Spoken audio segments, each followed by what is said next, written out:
അപ്പം എല്ലാം ചോറൊക്കെ കഴിച്ചോ? ഞാൻ ചോറുണ്ണാൻ പോകട്ടോ.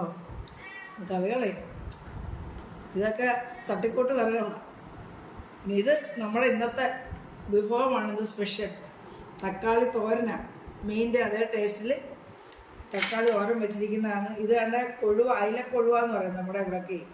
നിങ്ങളുടെ അവിടെ എന്താ പറയുന്നത് അറിയത്തില്ല. കണ്ണൻ കൊഴുവ, അയിലക്കൊഴുവ എന്നൊക്കെ പറയാം. അതാണിത്. ഇതാണ്. ഇത് ഒരു കഷ്ണം എടുക്കുക. എരിവായതുകൊണ്ട് അധികം കൂട്ടത്തില്ല. പിന്നെ ഇത് കണ്ടോ, ഇത് നമ്മുടെ മുളക് വറുത്ത പുളി. ഇന്നലത്തെ കറിയായത് എന്തൊരു ടേസ്റ്റാണെന്നറിയാമോ? ഇതിൻ്റെ ഞാൻ 2 ദിവസം ഇട്ടത് കൂട്ടും കേട്ടോ. ഇത് അവിയല, ചക്കക്കുരു എല്ലാം കൂടെ ചേർത്തൊരു അവിയൽ വെച്ചതാ. ഇത് രാവിലത്തെ സാമ്പാറും ഉണ്ട് കേട്ടോ. അതെല്ലാം കൂടെ കാണിച്ച് നിങ്ങളെയൊക്കെ വിഷമിപ്പിക്കണമെന്ന് വിചാരിച്ചു. സാമ്പാറെല്ലാം കൂടെ വേണ്ടെന്ന് വിചാരിച്ചു. അപ്പോൾ ഇതെല്ലാം കൂടെ കൂട്ടിയാണ്. ഇത് തോരൻ ഉണ്ടല്ലേ, തക്കാളി തോരനാണ്. നല്ല ടേസ്റ്റാണ് കേട്ടോ. മീനിൻ്റെ അതേ ടേസ്റ്റാണ്. അപ്പോൾ ഇതെല്ലാം കൂടെ കൂട്ടി ഞാനങ്ങ് കഴിക്കട്ടെ. ഇവിടെ രുചിയുണ്ട്. കാണാൻ തന്നെ നല്ല മണമുണ്ട് കേട്ടോ.